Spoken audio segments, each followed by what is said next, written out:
Sous influence, interprété par Laurent Cantier. Automne 1998. So open up your morning light and say a little prayer for I. You know that if we are to stay alive, then see the peace in every eye.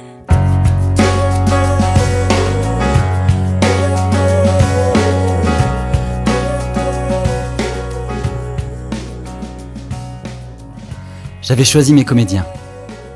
La plupart débutaient dans le métier. Qu'importe, je leur faisais confiance. Et je n'avais pas les moyens de les payer pendant les répétitions. Le budget qu'on m'avait réservé servait essentiellement à l'élaboration des costumes et des décors. Pour cette première répétition, j'avais le trac. Comme si je me déplaçais pour un rendez-vous galant. J'allais devoir affronter 18 visages et leur expliquer pourquoi je les avais réunis. Cet exercice était assez nouveau pour moi. D'habitude, je n'étais pas à cette place. J'étais dans l'autre camp. Pour une fois, c'est moi qui allais diriger. Et la pression montait. Dans le studio de répétition, les comédiens s'installèrent sur les chaises autour de la table. La plupart sortirent leurs cigarettes et commencèrent à les griller. Le thermos de café circulait et chacun se servait une tasse. J'avais pris soin de préparer des textes pour chacun avec classe. En effet, les livrets contenaient bien évidemment le texte, mais aussi toute une série de notes analytiques, d'illustrations qui les rendaient originales. Je ne voulais pas commettre d'erreur. Dans ma tête, j'avais déjà ma mise en scène. Aussi, quand je commençais à prendre la parole pour expliquer mon parti pris, je m'aperçus que je dévoilais trop de choses. À m'écouter, les comédiens ne devraient qu'obéir. Ils seraient de simples pantins téléguidés. C'était ma première erreur. Ne pas laisser le choix aux comédiens. Les enfermer dans un carcan préétabli, leur couper la respiration n'est pas confortable. Ce sont des gens curieux, les comédiens. Ils sont là à demander qu'on les dirige, qu'on les guide, mais ils ont cet orgueil, même petit, qui dévoile une envie d'indépendance. Sans m'en rendre compte, je reproduisais exactement les mêmes travers des metteurs en scène qui me faisaient horreur. J'employais les mêmes mots, les mêmes conseils. Je ne pouvais pas m'en empêcher. Moi qui voulais, avec cette première mise en scène, faire dans l'inédit, je calquais exactement ce que j'avais subi sur d'autres expériences. Pourtant, en choisissant de mettre en scène cette grande tragédie, je m'étais dit qu'avec un tel sujet, je m'éloignerais des comédies faciles que j'avais l'habitude de jouer, des sketchs minables que j'avais appris par cœur et joués des centaines de fois jusqu'au dégoût. Les comédiens, eux, buvaient mes paroles. C'était une chance de travailler avec moi. Enfin, je croyais. La réputation dont je jouissais dans le milieu théâtral était importante et rien que cette aura suffisait pour qu'on me fasse confiance. Enfin, je croyais. Tout le monde était d'accord avec moi. Tous. Sauf moi.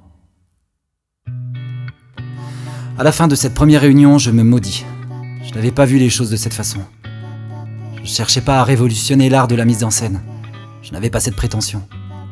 Mais la foi que je croyais avoir dans mon projet me promettait d'aborder la pièce d'une façon différente. Eh ben non. Je me rendis compte que j'allais mettre en scène cette grande pièce du XVIe siècle avec les mêmes tics des comédies moyennes que je jouais depuis des années. Ma seconde erreur était ma préparation. Entre la première et deuxième rencontre avec les comédiens, il s'était écoulé 4 jours. Et durant ce temps, je m'étais nourri d'images de cinéma. Mais attention, pas n'importe quel cinéma. J'orientais mes choix vers le cinéma suédois. Pourquoi ?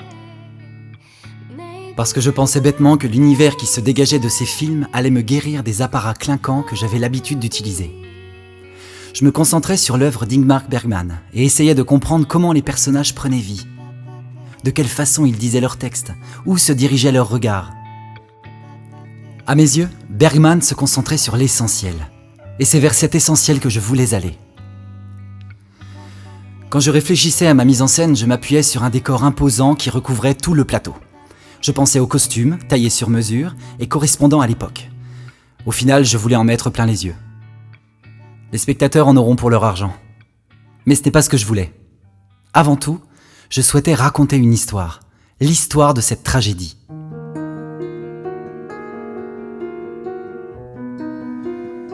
Quand les comédiens se sont retrouvés pour démarrer les répétitions, je changeais finement mon point de vue sur la façon dont je voyais la pièce. Quelques jours auparavant, je leur avais plus ou moins promis un espace de jeu sur plusieurs niveaux, avec des murs mobiles qui créeraient plusieurs décors. Mais aujourd'hui, je disposais sur le plateau du studio de répétition que 3 chaises. Nous allons nous contenter de ça. J'ai bien réfléchi et je crois que je partais sur une fausse route. Les comédiens se regardèrent un peu inquiets. Jouer avec rien, presque rien, était une chose inattendue. Ils se doutaient que le décor promis n'allait pas être prêt à la première répétition, mais qu'au moins des éléments, même invisibles, pourquoi pas dessinés à la craie sur le sol, allaient être suggérés. Au lieu de ça, ils allaient devoir incarner leur personnage sans appui matériel. C'était une chose un peu délicate pour ces novices de la scène. La plupart avaient seulement fait du théâtre universitaire. 2 avaient eu quelques contrats ici et là, mais rien de bien folichon. Je vous demande de me faire confiance. Si je vous ai choisi, c'est parce que je pense que vous êtes capable de raconter cette terrible histoire. Et si nous arrivons à faire en sorte que les mots qui sortent de votre bouche soient intéressants pour le spectateur, nous n'aurons pas besoin de dépenser des milliers de francs pour un décor. Car si vous êtes intéressant et si vous vivez cette histoire, je vous assure que le public ne regardera que vous et rien d'autre. Allez, on démarre à la première scène. Mettez-vous en place.